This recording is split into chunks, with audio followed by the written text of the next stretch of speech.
check lang natin kung maayos pa sa physical.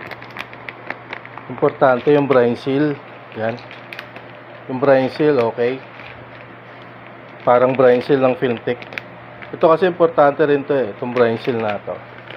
Kasi kapag ka malambot, kapag ka na-apply mo ng pressure yan, babalik yan ganon. Pagka malambot yan. So, kaya minsan, makapansin nyo, mataas ang TDS. Hindi siya masyadong nakasil dun sa pinaka-bezel. Kaya ito, okay yung ano niya. Okay yung pinaka-brine seal niya.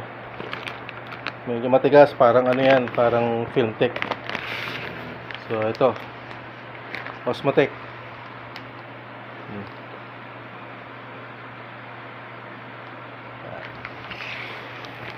Okay siya. Physically,